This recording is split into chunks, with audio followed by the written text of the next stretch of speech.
Hey, what's up, everybody? BDF 44 coming at you with another video. All right, it is 98 degrees. I just did a fantastic Bible study with my family and the fellowship members that we have meet up every Sunday around 4:30, and it was just amazing because one of the guys that we were fellowshipping with told us about a story where he was watching a show called Doc Martens.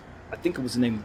I think it was called Doc Martens. I'm not certain, but the story went as something that he saw being said on the show in regards to his ankle. I think he has an ankle injury or something of that nature. What was mentioned on the show is that no one ever asked that particular character how their ankle is doing or something of that nature. And the very next day, the same question was asked to this individual about his ankle and how he was doing. And just that spoke to the timing of the Lord. And I always tell you about these coincidences and things of that nature. That is how he works, and to see yet another fantastic example of the coincidences of the Lord's timing, it blew all of us away. And I wanted to share it with you guys because I have been sharing these type of coincidences with you on this channel for the last couple of weeks. Of course, Karen's circumstance and my mother's having the same birthday, being buried in the same place, and more or less in the same area, in the same cemetery. And then, of course, the story of the people who had their birthdays be the same, and then they had twin babies who had that same birthday as well, and how that birthday happened to be my birthday. And then from there, the day that was posted was my mother and Karen's brother's birthday. That was the day it was posted. So like, these type of coincidences are undeniable when I tell you that I believe God proves himself through the clock and through these coincidences. This is what he's able to show not only myself, but this is one of those circumstances where he was able to show the fellowship that I'm a part of the same thing. And I didn't get a chance to tell them the experiences that I had had as of late with that, but it just goes to show that he is moving differently. And that's why I want to tell all of the people who believe, non-believers, everybody, look at the timing and the coincidences. If not within your own lives, then seek out opportunities to find out about believers and the coincidences that they see to help them believe. It's not just our blind faith that often moves us, and it's not just the blessings that kind of come with us praising God's name. It's also certain things that he's going to show people at times that allow them to see coincidences that you cannot make up, things that you cannot duplicate any other way but to see it as a coincidence that is divine. And so a lot of times we go about trying to find who God is, and a lot of people don't believe in God because they don't believe the people who are telling them about God. But that relationship is irrelevant. The relationship that you really want is between your spirit and that of your higher power. However you get that is your business. And a lot of people are searching for religion, they're searching for different things, and I tell them it doesn't matter so long as you're moving in love. You will be connected to love, and that is what I believe the higher power is all about. It's love and support for one another. Kindness and grace is what it is that he's about.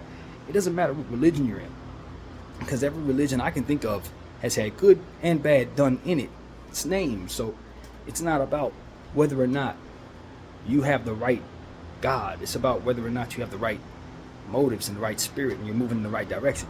I saw Shaka Bars, the guy I've been telling you guys about. We don't share faith.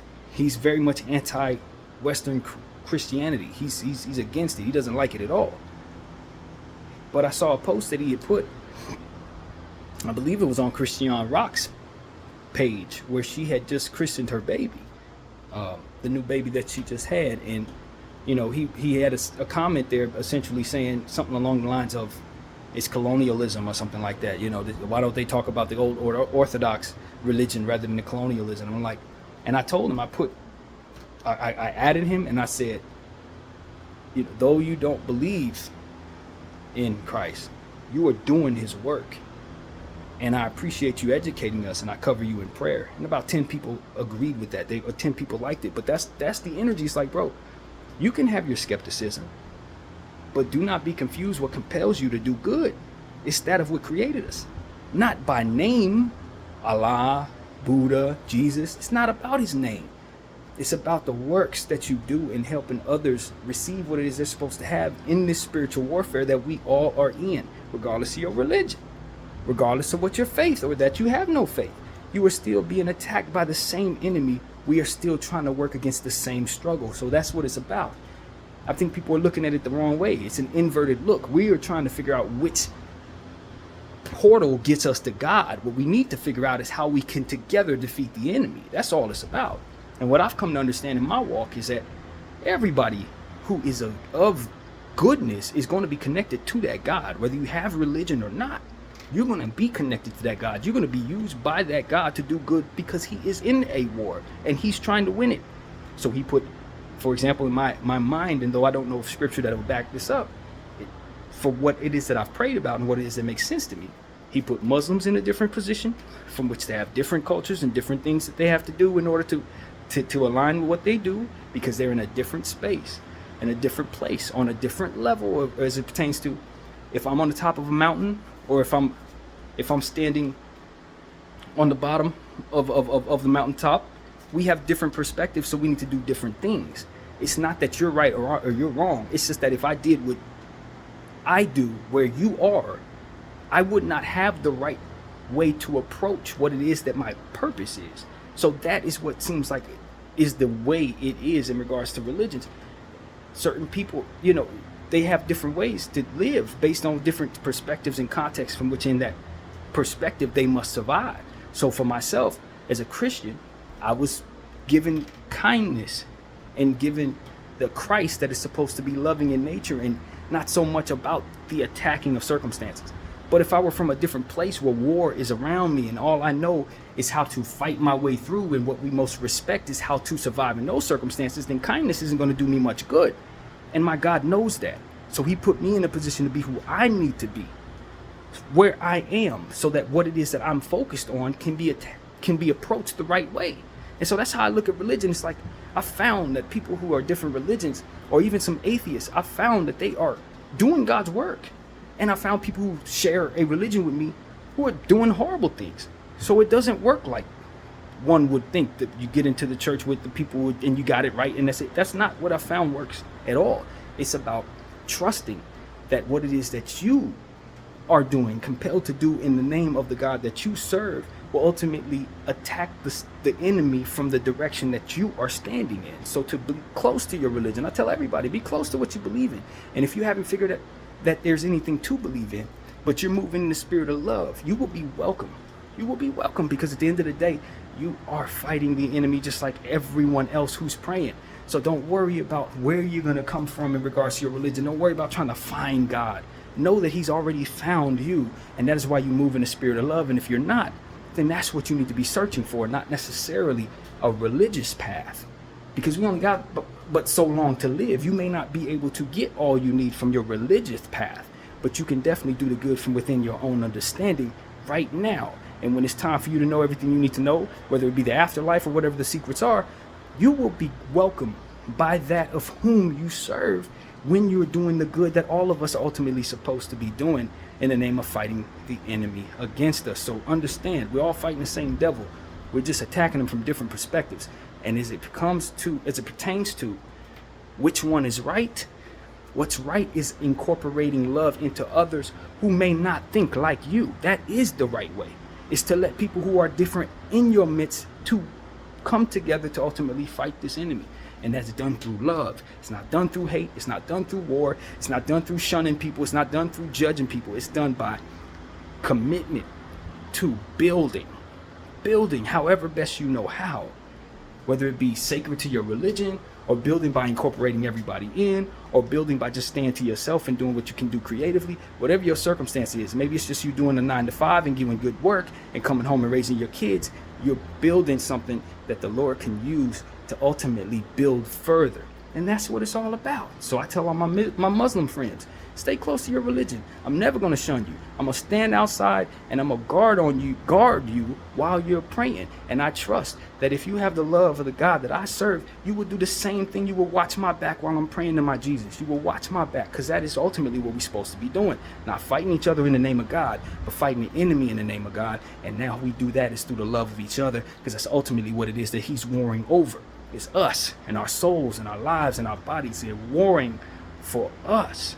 It's not about who God is. God's going to be constant no matter what, whether we survive or not. It's about how well we communicate, how well we serve one another in positivity and allowing for life to move forward in a way that lets people to be different, be accepted, learn their lessons on their own terms, learn lessons in regards to working with one another, making mistakes, bumping our heads and getting up and brushing each other off in forgiveness.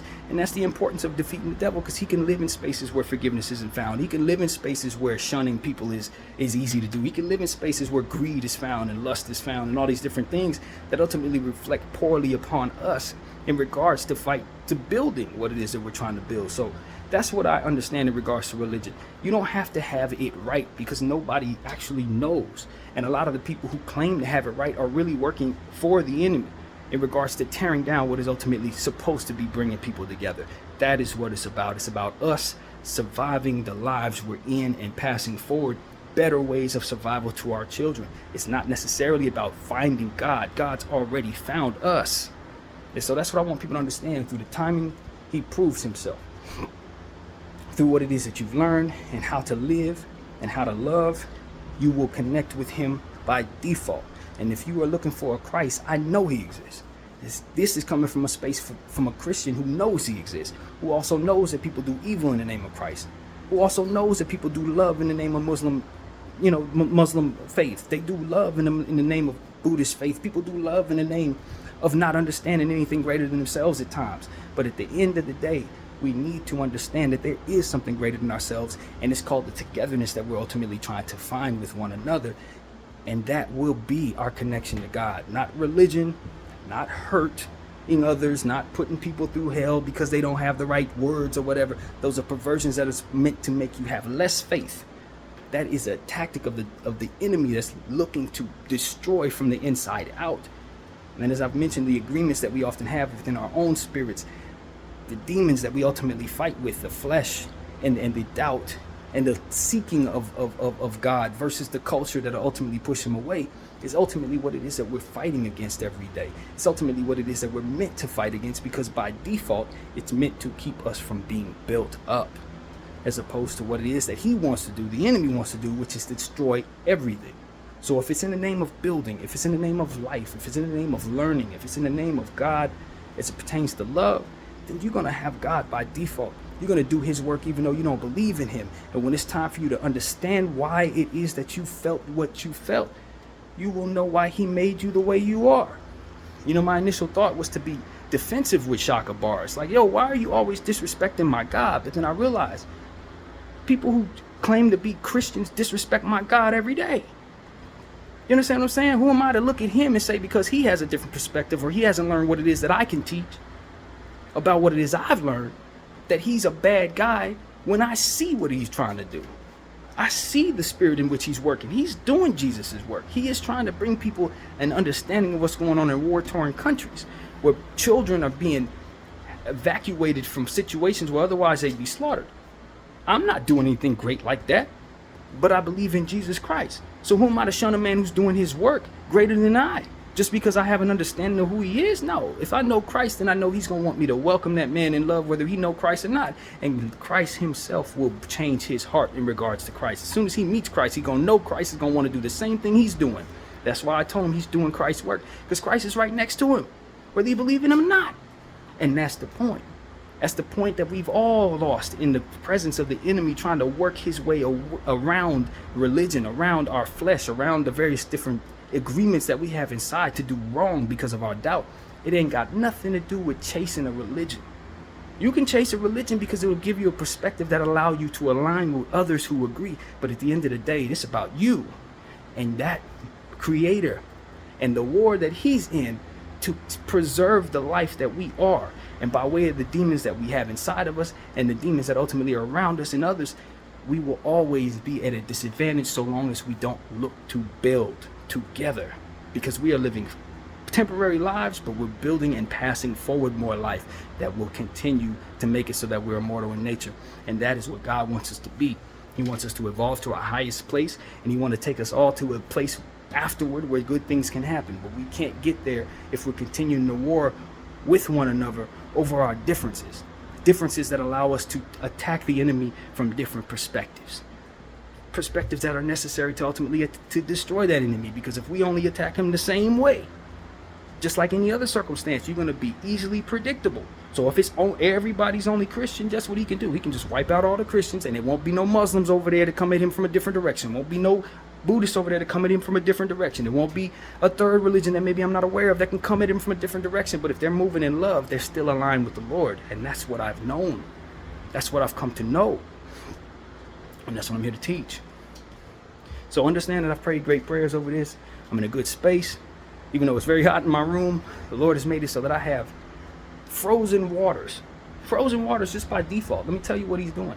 So because I didn't buy any water at all, because I'm trying to budget, I've had to use my boiler, okay? My boiler to boil water just by default, because I'm not going to be drinking water out of the tap. Because it's boiled water, in order to make it cool off faster, I'm putting it in the freezer. I threw about 12 of those things in the freezer last night, forgetting to take it out of there to put it in the fridge, and as a result, they were frozen. Exactly the way I would want them to be on a hot day like this when it's 98 degrees. These are things the Lord is doing I ain't even trying to do. And if I had bought water, I probably would have just kept them in the fridge and they wouldn't be frozen in the way that I like them to be for these type of circumstances. The way I probably need them to be in order to sit in a 98 degree house that was 96 degrees yesterday and will be 94 tomorrow. He's working things out, not necessarily to favor me, but because I'm here to do his work. And even though I may get it wrong, I might have demonic energy in myself that may want to lust or may want to not answer the phone or may not necessarily want to do what it is that I think I should. He trains me, he strikes me down, he makes me learn my lesson, and if I'm wise enough to know what it is that he's intending to do, I will thank him for doing so, because he'll make it so that I can be better for what it is that he ultimately wants me to be, as opposed to what those actions would be unpunished, which would lead me to being on the other side of destruction, being a warrior for the wrong side. And so I've come to understand that everybody got their own way. I found good people in circumstances where I was told they're not supposed to be. I found bad people in circumstances where I was told I was supposed to be. Praying in these churches, these people were awful in some of them churches. Do you understand what I'm saying? But there's no perfect peace, because anywhere you will go, you're going to find good and evil. Any walk of life you find yourself in, you're going to find people who have compassion and those who don't, because the enemy is everywhere and so is the Lord. Everywhere. So I can think of people that I know right now that don't believe in God. But I can tell you right now, he's using them more so than he's probably using me. And when it's time for them to be rewarded for what it is that they've done, they will receive what it is that he wants them to have, and will have that relationship with him that they may not have right now, that they may not supposed to have right now, because of the perspective they're supposed to be standing in to attack the enemy. So understand, man, this is chess, not checkers, as it pertains to those spiritual warfare we're in. And it boils down to what it is I've already said, which is building us up to continue to pass forward life everlasting on earth and beyond, so that we are not destroyed by the evil that others ultimately doesn't want anything to exist at all. So that's what I want you guys to understand, man. If you're not working in love, then you're working in another way. And that other way will likely put you in a position to fight for the other side. So let love in. Religion, if it fits, let it in. But know why. Know why you're looking for religion. Know what you're doing, or what it is that you're supposed to be doing in regards to building forth life. Even if you're not capable of putting forth life. I don't have any children. Maybe I live to see that happen. Maybe I don't. But it's not about that. It's about us raising children, the village around these children, and ultimately what we're passing forward for them to use as culture and as fact and religion and various different things. We got to pass them the love. We got to pass them the wisdom, the understanding. They're going to find good and bad everywhere, so to not shun anything, and certainly don't welcome everything. This is what I have to say to y'all. So I hope it connects with the right people. Whoever you may be, I hope you're able to receive this in a way that lets you understand that you are already accepted by the God I serve. You understand? You ain't got to do nothing. And for those who are wondering if Christ exists, I'm telling you, the concepts from which I'm speaking come from his kindness. The logic that I'm working in regards to help me see all this comes from prayers that I prayed to him. But that I know that Muslims can pray and find that same wisdom in their religion just the same, because a lot of what it is I've learned has come from people who wouldn't pray like me, showed me kindness and examples, so I know what to strive for. I'm not better because I'm Christian. Not at all. I'm Christian because God made me that way. And through my Christianity, I've known good people who were Christian, known bad people who were Christian, and there's no constant. There's absolutely no constant. The only constant is that if we connect to God, we're going to be able to help him build forth a better us. And that is what I know, no matter where you're coming from. So that's what I got to say. My name is BDF 44. I thank you all for watching, and I'm out.